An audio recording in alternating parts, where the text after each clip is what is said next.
رسول پاک صلی اللہ تعالی علیہ وآلہ وسلم نے ارشاد فرمایا یا رسول اللہ قیامت کب آئے گی؟ تو فرمایا جب امانتوں کو ضائع کیا جائے آ جائے گی قیامت۔ عرض کی حضور امانتیں کیسے ضائع کی جائیں گی؟ تو نبی پاک علیہ السلام نے فرمایا جب منصب عہدہ نااہل آدمی کو دیا جائے، جب عہدہ نااہل آدمی کو دیا جائے، نااہلوں کو جب عہدے ملیں پھر قیامت کا انتظار کرنا۔ عہدے جب نااہلوں کو ملیں، میں آج صبح ہاسپٹل گیا تھا، میری ہمشیرہ بیمار تھیں سرکاری ہاسپٹل میں، جس قوم کے مریضوں کو دوائی بھی نہ سکون سے مل سکے، ایک ایک بیڈ پہ 3 مریض پڑے ہیں، کن کو آپ نے وزارتیں دی ہیں؟ کون سے لوگ آپ کے مسئلے حل کریں گے؟ اور قوم کا حال یہ ہے کہ جو پچھلی گورنمنٹ آئی تھی تو وہ کہتی تھی اس سے پچھلی کا قصور ہے، یہ کہہ رہی ہے اس سے پچھلی کا ہے، اور جو ان کے بعد آئیں گے چھوڑ دو ان کی جان، چھوڑ دو خدا را۔ انہیں کبھی روک کے پوچھا تو کرو کہ رام کہانیاں کیوں سناتے ہو؟ اس قوم کو سناتے ہو جن کے پاس کھانے کو دوائی نہیں۔ یہ میڈیا پہ بیٹھ کے ٹاک شو تب کیا جاتا ہے جب پیٹ روٹی سے بھرا ہوا ہو۔ میں نے سورہ انفال کی ایک آیہ کریمہ تلاوت کی ہے۔ اللہ تعالیٰ نے فرمایا کہ یا ایھا الذین آمنوا لا تخونوا اللہ والرسول، اے ایمان والو اللہ اور اس کے رسول کے ساتھ خیانت نہ کرو، صلی اللہ علیہ وسلم۔ تم تعلمون، اور جانتے بوجھتے ہوئے اپنی امانتوں میں بھی خیانت نہ کرو، اللہ سے بھی خیانت نہ کرو، رسول اللہ سے بھی خیانت نہ کرو، آپس میں بھی ایک دوسرے کی امانتوں میں خیانت نہ کرو۔ لوگ مختلف باتیں کرتے ہیں کہ ہمارے ملک کا مین مسئلہ قانون کی بالادستی ہے، کچھ کا خیال ہے کہ نہیں یہاں کا مین مسئلہ غربت ہے، غربت پر اگر قابو پا لیا جائے تو ملک میں بڑی آسانی ہو جائے گی۔ کچھ کہتے ہیں قانون نافذ ہو جائے جرم ختم ہو جائے گا۔ کچھ لوگوں کا کہنا ہے کہ نہیں، یکساں نصاب تعلیم اس ملک کا مسئلہ ہے، ہر بندے کو رائے دینے کا حق اصل ہے۔ میری رائے یہ ہے کہ میرے وطن کا مین مسئلہ امانت میں خیانت ہے۔ اگر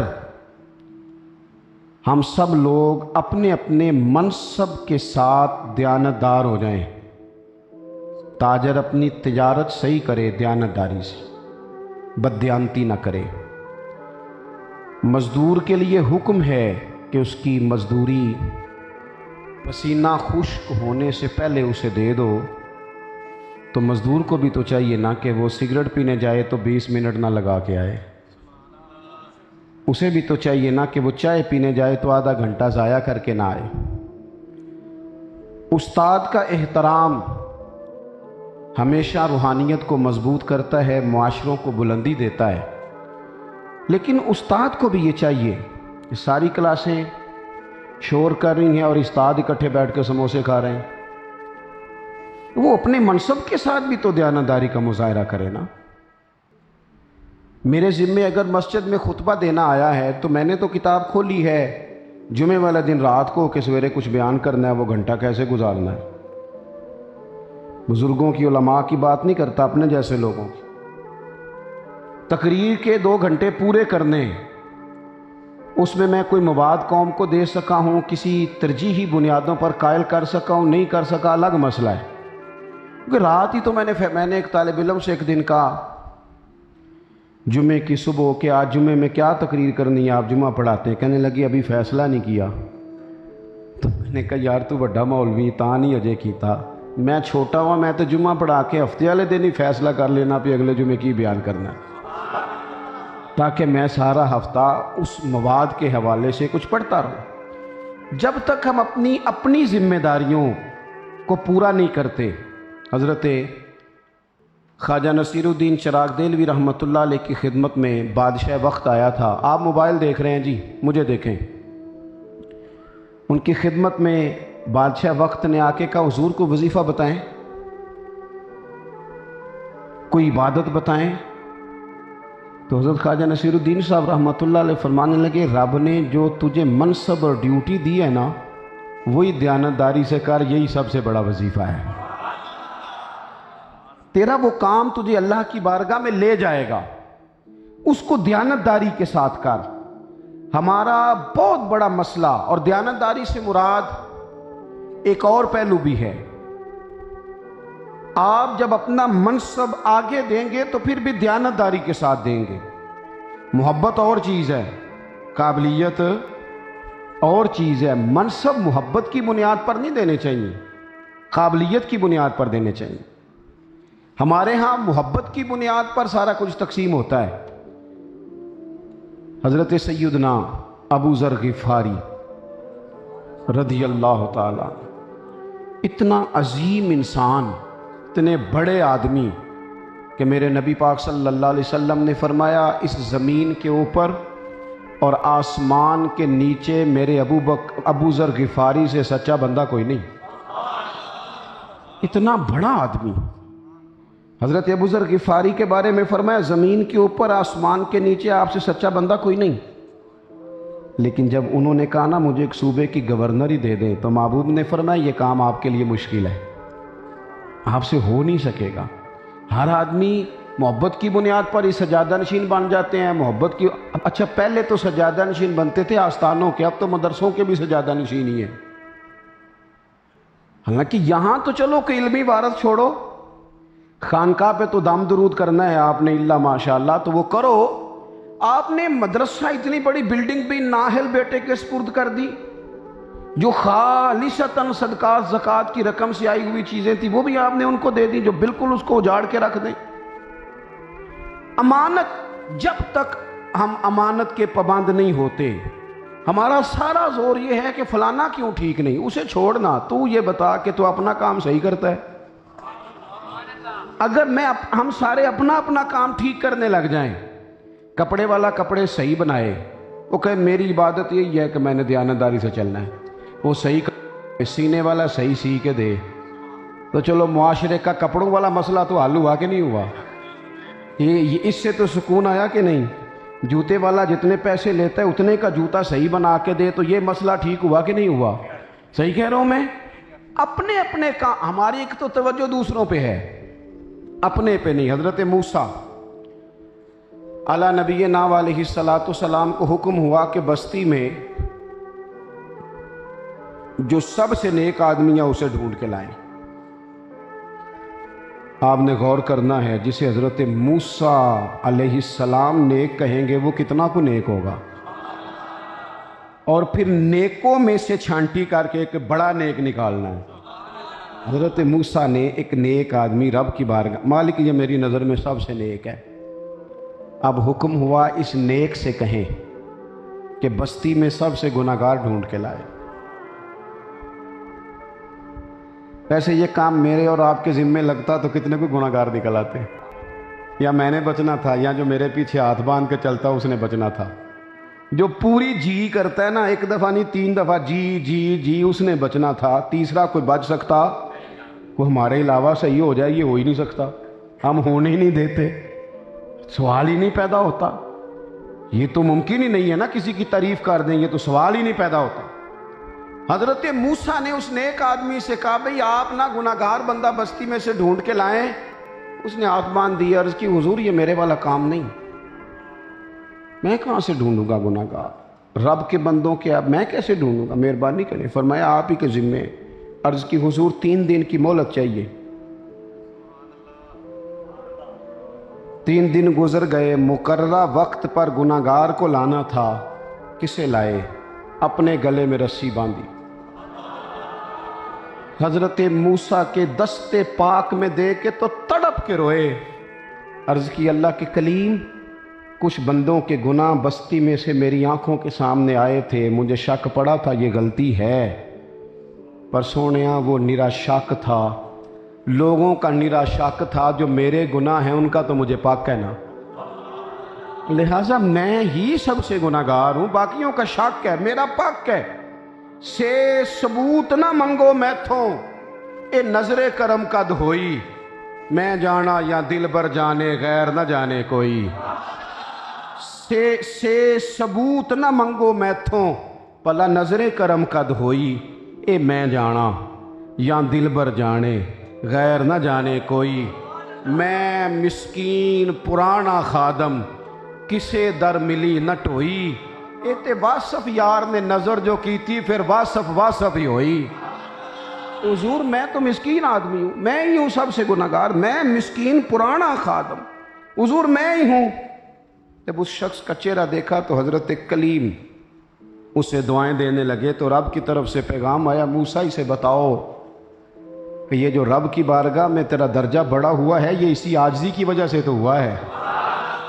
اپنے مطلب ساری توجہ دوسروں پہ، سارا خیال دوسروں کا۔ امام غزالی کے پاس ایک بندہ بیٹھ کے کہنے لگا کوئی بندہ ٹھیک ہی نہیں، کوئی مولوی کام نہیں کرتا، کوئی صوفی نہیں کرتا، فلانا نہیں کرتا، کوئی بندہ مخلص ہی نہیں۔ تو امام صاحب فرمانے لگے چل یار تو ہی مخلص ہو جا، تو ہی مخلص ہو جا، تیری شکل میں ہی معاشرے کو ایک مخلص بندہ مل جائے کہ دوسروں سے اپنی زندگی میں کبھی بددیانتی نہ کریں، کبھی بھی۔ نبی پاک صلی اللہ علیہ وسلم سے کسی نے پوچھا تھا، صحیح بخاری میں موجود ہے، یا رسول اللہ قیامت کب آئے گی؟ حضور قیامت کب آئے گی؟ او میری ملت کے جوانوں ادھر دیکھو، قیامت کب آئے گی؟ تو میرے نبی پاک علیہ الصلوۃ والسلام نے فرمایا جب امانتوں کو ضائع کیا جائے تو قیامت کا انتظار کرنا۔ جب امانتوں کو ضائع کیا جائے، ادھر دیکھو میں کیا کہہ رہا ہوں، اللہ کرے آپ تھوڑی دیر تو موبائل چھوڑیں نا، 1-2 منٹ کے لیے چھوڑ دیں، اللہ کرے آپ آمین تو کہہ دیں، اللہ کرے تھوڑا سا موبائل سے باہر بھی آپ غور کریں کہ موبائل کے باہر بھی کوئی زندگی ہے، ساری اندر ہی نہیں ہے۔ مجھ سے ایک صاحب نے پوچھا تہاڈا سٹیٹس کتے لگتا ہے؟ مسجد میں کھڑا ہوں، اللہ کے گھر میں باوضو ہوں، قسم اٹھا کے بتاتا ہوں مجھے لگانا ہی نہیں آتا ہی نہیں، اور بھی غم ہیں زمانے میں محبت کے سوا۔ انہوں نے جب 2-3 دفعہ کہا نا جناب آپ بتا دیں، سنیں جی آپ بتا دیں، تو میں نے انہیں کہا کہ میں تو گلی گلی گھومتا ہوں کہ کوئی رب رسول کی بارگاہ میں کوئی سٹیٹس بن جائے، وہاں کوئی قبولیت ہو جائے، تو وہاں کوئی بن گیا تو پھر تو ٹھیک ہے، تو یہاں کے سٹیٹس کا کیا کرنا ہے؟ آپ میرے عزیز میری بات پر توجہ کریں، غور کریں کیا عرض کر رہا ہوں۔ نبی پاک یہ حدیث آپ نے لکھ لینی ہے، بخاری کی ہے، جوانوں کو سنا رہا ہوں۔ رسول پاک صلی اللہ تعالیٰ علیہ وآلہ وسلم نے ارشاد فرمایا یا رسول اللہ قیامت کب آئے گی؟ تو فرمایا جب امانتوں کو ضائع کیا جائے آ جائے گی قیامت۔ عرض کی حضور امانتیں کیسے ضائع کی جائیں گی؟ تو نبی پاک علیہ السلام نے فرمایا جب منصب عہدہ نااہل آدمی کو دیا جائے، جب عہدہ نااہل آدمی کو دیا جائے، نااہلوں کو جب عہدے ملیں پھر قیامت کا انتظار کرنا۔ عہدے جب نااہلوں کو ملیں، میں آج صبح ہاسپٹل گیا تھا، میری ہمشیرہ بیمار تھیں سرکاری ہاسپٹل میں، جس قوم کے مریضوں کو دوائی بھی نہ سکون سے مل سکے، ایک بیڈ پہ 3 مریض پڑے ہیں، کن کو آپ نے وزارتیں دی ہیں؟ کون سے لوگ آپ کے مسئلے حل کریں گے؟ اور قوم کا حال یہ ہے کہ جب پچھلی گورنمنٹ آئی تھی تو وہ کہتی تھی اس سے پچھلی کا قصور ہے، یہ کہہ رہی ہے اس سے پچھلی کا ہے، اور جو ان کے بعد آئیں گے چھوڑ دو ان کی جان، چھوڑ دو، خدا را انہیں کبھی روک کے پوچھا تو کرو کہ رام کہانیاں کیوں سناتے ہو؟ اس قوم کو سناتے ہو جن کے پاس کھانے کو دوائی نہیں۔ یہ میڈیا پہ بیٹھ کے ٹاک شو تب کیا جاتا ہے جب پیٹ روٹی سے بھرا ہوا ہو، اور جب رات کو غریب مزدور اپنی بیوی سے بات کرے اور بیوی کہے میرا دل نہیں کردا میں تہاڈی جیب دا پتہ ہے، پر سویرے بچیاں دے ناشتے لئی کیوں کوئی نہیں جے پراٹھے پکان لئی۔ جب ماں باپ بنیادی ضرورتوں کے لیے بھی لوگ تڑپیں، ان لوگوں کو اہل کرتے ہیں، آپ نااہلوں کو امانتیں دیتے ہیں۔ مجرم نہ بنے ان کی سپورٹ کر کے، مجرم نہ بنے۔ اس ملک کا ایک ہی حل ہے اور وہ رسول اللہ کے نظام کا نفاذ ہے، تو اس کے علاوہ کوئی حل نہیں ہمارا، اس کو سمجھ لیں۔ تو میرے عزیز اپنی زندگی کے اندر ایک بات کو طے کریں کہ کبھی امانت میں خیانت، کبھی خیانت۔ ایک چھوٹی سی عرض آپ لوگوں سے بھی کر لوں، اللہ تعالیٰ جب کسی بندے کو گاڑی دے دے نا تو وہ صرف اس لیے ہوتی ہے کہ سیاستدان کا جلسہ آئے گا تو جھنڈا لگاؤں گا، جلسے پہ جاؤں، اس لیے ہوتی ہے۔ اگر اللہ تعالیٰ کسی غریب کو امیر کرے تو شکر کا ایک طریقہ یہ بھی ہے کہ کسی مریض کو بھی کبھی گاڑی میں ہاسپٹل لے جاؤ، کبھی کسی بیمار کو منزل تک پہنچا دو۔ یہ ابھی عید گزری ہے نا، تو بعض لوگوں نے یہ سمجھا سخاوت صرف رمضان تک ہے، رمضان میں سخاوت کا ثواب زیادہ ہے، ورنہ دین سارا سال ہی ہے۔ اور راشن ونڈن والے ہو لوگو، او عیدوں بعد بھی بھوک لگ دیجئے، عیدوں بعد بھی بھوک لگ دیجئے، تھوڑا سا بعد میں بھی توجہ کیا کریں۔ یہ شادیوں کا سیزن آیا تو غریب بیچارے تڑپ اٹھے۔ اب تو بچے والے ڈھیک ہو گئے ہیں، انہوں نے جہیز مانگنا چھوڑ دیا، پتہ آپ کو؟ انہی منڈے والے جہیز مانگ دے، نہیں پتہ؟ میں دسنا نہ تو یہ بریکنگ نیوز ہے، تازی سنو۔ اب نہیں لڑکے والے جہیز مانگتے، اب وہ سمجھدار ہو گئے۔ وہ کہندے نے تسی نا جہیز نہیں کوئی شے بھی دینی، بس اسی بندہ 600 لے آؤنا، انہوں روٹی چنگی دینی جے، جہیز نہیں اساں لمنا، ایسے ہی ہے۔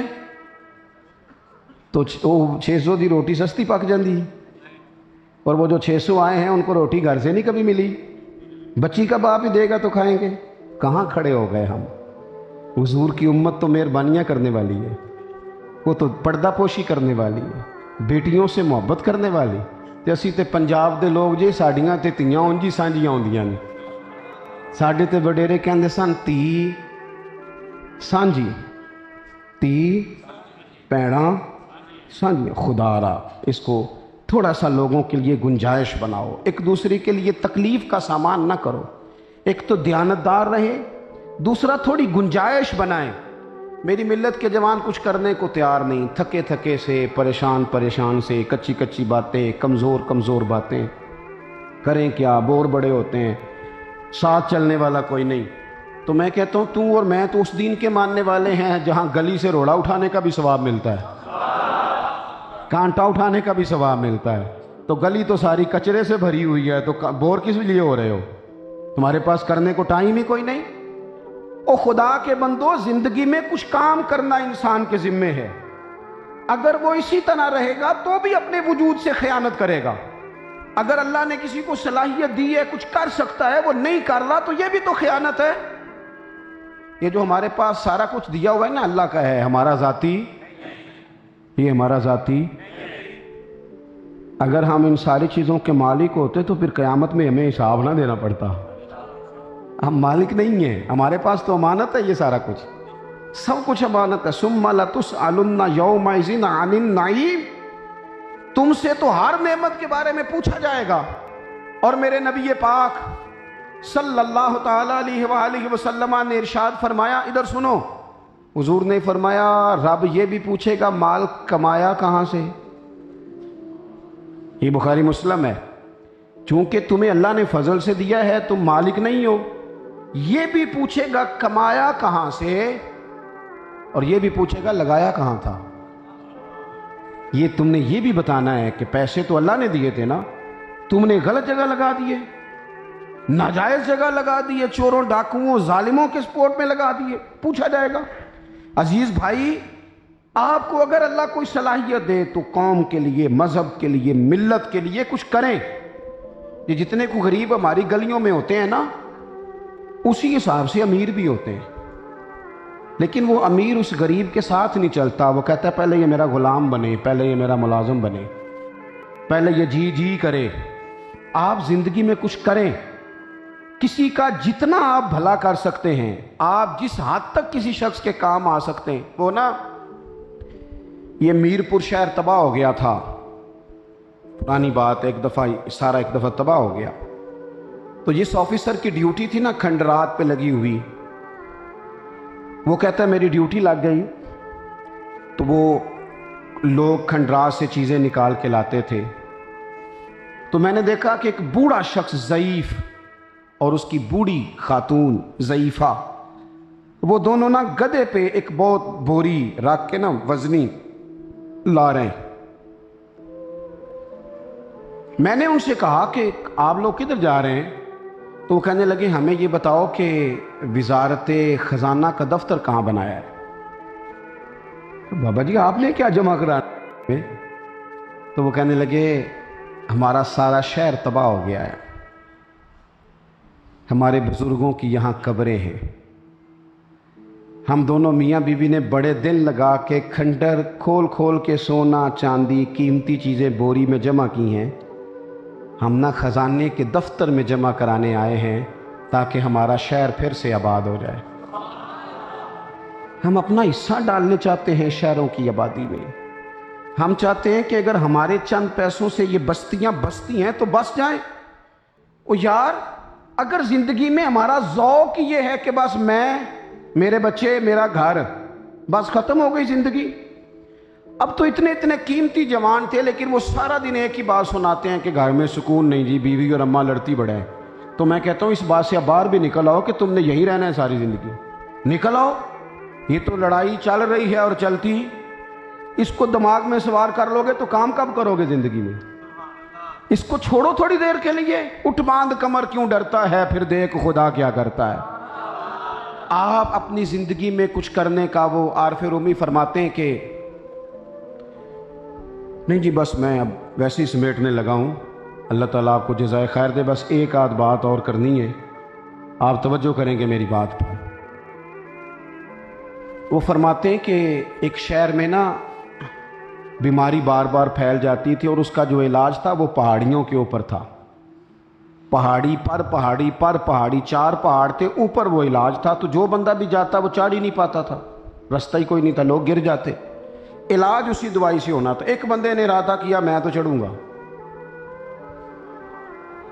دیار عشق میں اپنا مقام پیدا کر اور نیا زمانہ، نئے صبح و شام پیدا کر۔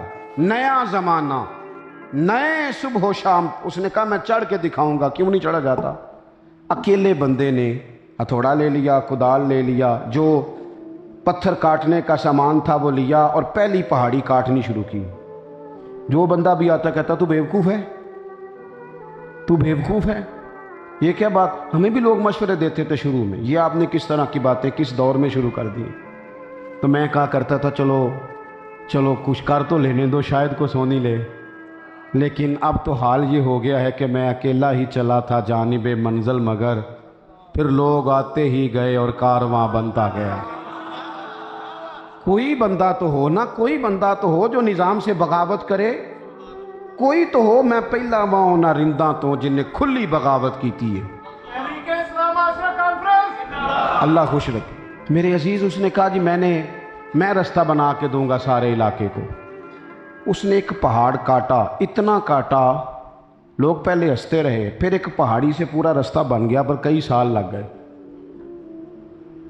اب سیڑھیاں بن گئی، لوگ آ رہے ہیں جا رہے ہیں۔ پھر اس نے دوسری پہاڑی کاٹی، سیڑھیاں بنائی، اس میں بھی کئی سال لگ گئے، موت کا وقت آ گیا۔ تانے دینے والے پھر قریب آ گئے، انہوں نے آ کے کہا اور تجھے کہا تھا نا کہ تو نہیں پہنچ سکے گا، کیا تو نے کمایا ہے، پہنچ تو سکا نہیں۔ اس بندے نے بڑی شاندار بات کی، اس نے کہا تمہارا کیا خیال ہے میں ناکام ہوا ہوں؟ میں جیت کے جا رہا ہوں، کامیاب ہو کے جا رہا ہوں۔ اس نے کہا خدا کے بندو، میں نے آدھا راستہ مکمل کر دیا ہے، اب جو میرے بعد آئے گا وہ صفر سے نہیں شروع کرے گا، وہ تیسری پہاڑی سے شروع کرے گا۔ میں نے کچھ تو قوم کو دیا کہ نہیں؟ میں نے آدھا راستہ آسان کر دیا، آدھا۔ 62 سال عمر پائی ہے امام بخاری نے، پوری 63 نہیں، 62 سال۔ انہوں نے کہا لو میں نے گلی گلی جا کے، نگر نگر جا کے، مدینے والے کے نام کی جگہ جگہ سفر کر کے میں نے حضور کی حدیثیں تمہیں جمع کر کے دے دی ہیں۔ میں نے تمہیں وہ کتاب دی ہے جو قرآن پاک کے بعد سب سے بہترین ہے، قیامت تک پڑھتے رہنا، تشریح کرتے رہنا، لوگوں کو رسول اللہ کا دین بتاتے رہنا۔ اور علماء سے آپ کبھی پوچھیں، امام بخاری وہ ہیں جنہیں لوگوں نے زمین پہ رہنے کو جگہ نہیں دی۔ یہ بھی ایک دردناک پہلو ہے کہ امام صاحب نے آخری عمر میں دعا مانگی تھی، مالک تیری زمین بڑی وسیع ہے پر مجھ پر تنگ ہو گئی ہے، جو بہتر فیصلہ ہے میرے حق میں کر دے. شام کو وصال ہو گیا امام بخاری. بے قدراں کچھ قدر نہ جاتی، کیتی خوب تسلی ہو. میرے بھائی زندگی میں کچھ کرنے کا مزاج بناؤ، آپ اپنی صلاحیت سے نفع لو. بخاری شریف میں صحیح حدیث موجود ہے، رسول پاک علیہ السلام نے فرمایا ایک بندہ گلی سے گزرا تو ایک بڑا سا درخت اس نے گلی میں دیکھا، بڑا سا، لوگوں کو آنے جانے میں دشواری ہوتی تھی. اس نے کہا اللہ کی مخلوق کا رستہ نہ آسان کریں. ویسے تو درخت لگانے کا بھی ثواب ہے، لیکن یہ رکاوٹ بن رہا تھا، مین سڑک کے اوپر تھا. اس نے پکڑ کے نہ آری وہ درخت کاٹ دیا، لوگوں کا رستہ کشادہ کر دیا. اللہ کے رسول فرماتے ہیں رب نے اس کے لیے جنت کا فیصلہ کر دیا. اس سے بھی سستا کام بتاؤں؟ یہ تو محنت والا ہے نا. اس سے بھی سستا بتا دوں؟ بس کریے. وہ کسے گالتے تھے نال ٹوری دے نا. ہاں کسی میں بھی. اس سے بھی سستا کام سنو، یہ بھی بخاری مسلم میں موجود ہے. اللہ کے رسول علیہ السلام فرماتے ہیں کہ تاجر، دکاندار، تجارت والا قیامت کے دن اللہ کی بارگاہ میں کھڑا کیا جائے گا. رب فرمائے گا جا تجھے معاف کیا. عرض کرتا ہے مالک میں تو گناہگار ہوں، پتہ چل جائے کرم کیسے ہوا. تو حضور فرماتے ہیں رب فرمائے گا تو نے لوگوں سے پیسے لینے ہوتے تھے، جب تو تقاضے کے لیے کسی کو بھیجتا تھا تو یہ کہتا تھا نا کہ اگر بندہ تنگ دست ہوا، غریب ہوا تو ذرا نرمی کرنا، آ ہی جائیں گے. اور چلو اتنا ہی کر لو یار. اس بخاری مسلم میں حدیث ہے. حضور فرماتے ہیں کہ تو وہ تاجر سے رب فرمائے گا تو کہتا تھا نا کہ چلو جو غریب ہوا نا، تنگ دست ہوا، جو تگڑا بندہ ہو نا پیسے لینے ہو تگڑا، تو اس سے تو لوگ پوچھتے ہیں ادب کے ساتھ چوری صاحب کدوں کو لب جائیں گے. تو ماڑا ہو تو اس کو کہتے ہیں شامی میں لینے نہیں. یہ ہمارا رویہ یہ درست نہیں. مقروض قیدی ہوتا ہے، لوگ نفسیاتی مریض ہو جاتے ہیں جب قرضے دینے ہو. شریعت کہتی ہے اس کو چھڑاؤ جان، اس کو زکوٰۃ بھی دو، مقروض کو زکوٰۃ بھی دو، اس بیچارے کو بچا لو. حضور فرمانے لگے رب فرماتا ہے تو کہتا تھا لوگوں سے کہ جو غریب ہوا اسے ذرا تھوڑی سی گنجائش دینا. یا اللہ میں کہتا تھا. تو رب فرمائے گا تو دنیا میں میرے بندوں پہ نرمی کرتا رہا ہے تو میں آج تیرے اوپر نہ کروں؟ اور یار کوئی مشن ہی بنا لو، کوئی مشن ہی بنا لو، کوئی کام ہی کر لو زندگی میں. ہم نہ وہ اب تو خیر ویسے ہی موبائل آ گیا ہے، بہت سارے لوگ بہت سارے کاموں سے گئے، لیکن ویسے بھی کوئی کام نہیں کرتے. زیادہ سے زیادہ کیا کرتے ہیں؟ تقریریں کرتے ہیں. عام آدمی تقریر کرتا ہے، ایک دوسرے کو لیکچر دیتے ہیں، باتیں، اور جو کامیاب ہو جائے وہ تو ویسے ہی مشورے دے مار دیتا ہے. تو یوں کر، تو یوں کر، تو یوں کرو بھائی تو ویسے جو کامیاب ہو گئے. اور آخری بات آپ سے یہ عرض کرنی ہے، یہ ضروری نہیں کہ جو آپ کر رہے ہیں اس کا نتیجہ بھی سویرے ہی نکلے. یہ ضروری تھکا نہ کریں، اکتایا نہ کریں، ڈیوٹی کریں. ڈیوٹی مؤذن کے ذمے اذان پڑھنا لگایا گیا ہے، بندوق لے کے لوگوں کو گھروں سے نکال کے لانا نہیں لایا گیا. وہ توجہ سے اذان پڑھے، وقت پہ پڑھے، ادھر ادھر نہ جائے. لیکن وہ یہ نہ کہے کہ تم کیوں نہیں آئے نماز پڑھنے جب میں نے اذان پڑھی تھی. ڈیوٹی صحیح کریں. اللہ کے سارے پیغمبر دنیا سے کامیاب گئے، سارے نبی کامیاب گئے، لیکن کسی پیغمبر کا کلمہ 4 لوگوں نے پڑھا، کسی کا 6 نے پڑھا. وہ کامیاب گئے کیوں بھلا؟ کہ جو بات انہیں بتانا بھیجا گیا تھا وہ بات انہوں نے کھول کے بیان کی. ہر جگہ انہوں نے کہا کہ وما علینا الا البلاغ المبین، ہمارے ذمے کھول کے بیان کرنا. انہوں نے کھول کے بیان کیا. اپنی ڈیوٹی کریں، کوئی کام لینے. ایک بی بی نا مسجد نبوی میں صرف جھاڑو دیتی تھی. ابھی بڑا کام جو کسی نے ملے تھے. بابا فرید صاحب سے کوئی پوچھتا تھا نا میں بے سکون رہتا ہوں تو فرمایا کرتے تھے مسیتی جھاڑو دیا کر، سکون ہو جائے گا. مسجد کی سیاست میں سارے دلچسپی لیتے ہیں، جھاڑو میں کوئی بھی نہیں لیتا الا ماشاء اللہ. ایک بی بی صحیح بخاری میں آتا ہے مسجد میں جھاڑو دیتی تھی. صحابہ نے اس کا انتقال ہو گیا تو حضور کو بظاہر خبر کیے بغیر، ویسے تو حضور خبریں رکھتے ہیں نا، خبر دیے بغیر جنازہ پڑھ دیا تو حضور دوبارہ قبر پہ آئے. چلو کوئی کام تو کرتی تھی نا، کوئی ڈیوٹی تو کرتی تھی نا، کوئی اس نے کیا تو صحیح نا زندگی میں. حضور قبر پہ آئے. ویسے دوسرا جنازہ جائز نہیں، لیکن اگر وارثوں نے نہ پڑھا ہو پھر جائز ہوتا ہے. اور حضور تو خود وارث ہے نا ساری امت کے. تو حضور نے قبر پہ کھڑے ہو کے فرمایا بناؤ صفے، میں دوبارہ جنازہ پڑھاؤں گا۔ کچھ کر نہ لیں آج سے، کچھ ارادہ نہ کریں کچھ کرنے کا، کوئی ڈیوٹی نہ کریں زندگی میں، اب شکوے چھوڑ نہ دیں۔ شکوائے ظلمت شب سے تو کہیں بہتر تھا اپنے حصے کی کوئی شمع جلاتے جاتے۔ کچھ کریں، کچھ آگے بڑھیں۔ اقبال کے پتر نے خط لے کے کہا تھا ابا جی میں کسی سے قرضہ نہ لے لوں، تو اقبال کہنے لگے قرضے لینے ہیں تو نے سہارے لے کے آگے بڑھنا ہے، تجھے کوئی کام شروع کرا کے دے تو نے کرنا ہے، پہلے تیرے اوپر انویسٹ کریں گے تو کچھ کرے گا۔ کہنے لگے دیار عشق میں اپنا مقام پیدا کر، نیا زمانہ نئے صبح و شام پیدا کر، خدا اگر دل فطرت شناس کرے عطا تجھ کو، سکوت لالا و گل سے کلام پیدا کر۔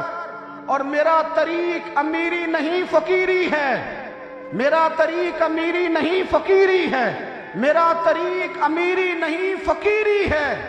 او خود ہی نہ بیچ غریبی میں نام پیدا کر، خود ہی نہ بیچ غریبی میں نام پیدا کر، غریبی میں نام پیدا کر، غریبی میں نام پیدا کر۔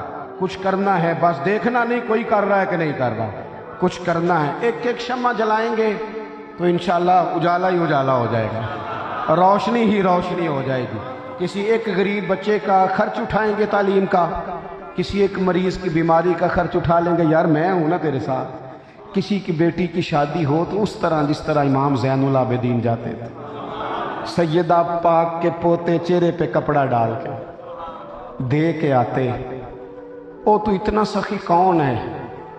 زین العابدین کہتے نام نہ پوچھو، یہ دیکھو میں آیا ہوں نا ڈیوٹی کرنے، نانا کی امت کی نوکری کرنے، نام نہ پوچھو، اور کچھ نہ ہو سکے تو آؤ نا میرے ابو بکر صدیق سے پوچھو نا۔ اتنی مجبوریاں، اتنی مصروفیتیں، جنگیں، ختم نبوت کے ڈاکوؤں سے لڑائی، منکرین زکوٰۃ سے لڑائی، ابو بکر اتنی ڈیوٹیاں کر کے تھکتا نہیں؟ کہنے لگے نہیں۔ رات کو مدینے میں ایک نابینا بیوہ بے اولاد بی بی رہتی ہے، میں تو اس کے برتن بھی دھو کے آتا ہوں، اس کے گھر میں جھاڑو بھی دے کے آتا ہوں، مدینے والے نے ڈیوٹی جو لگا دی ہے تو یہ کرنی ہے، تو کچھ کرے نا۔ اب زندگی میں ساری زندگی بیٹھی رہنا ہے تو آج کی اس نشست سے، اس اصلاح معاشرہ کانفرنس سے دو سبق نہیں چھوڑنے۔ ایک تو خیانت نہیں کرنی، کبھی نہیں کرنی۔ سچ بندے کو بااعتماد کر دیتا ہے، جھوٹ بندے کا اعتماد ضائع کرتا ہے۔ اور دوسری گزارش آپ سے یہ ہے کہ زندگی میں اب کچھ کرنا ہے، اب بیٹھنا نہیں۔ جو گھوڑا دوڑتا ہے اس کے پیروں کو کبھی کبھی جھاڑیاں بھی لگ جاتی ہیں، لیکن دوڑتا رہے تو اتر بھی جاتی ہیں۔ چلیں گے تو تھوڑے بہت تانے شانے بھی ملیں گے۔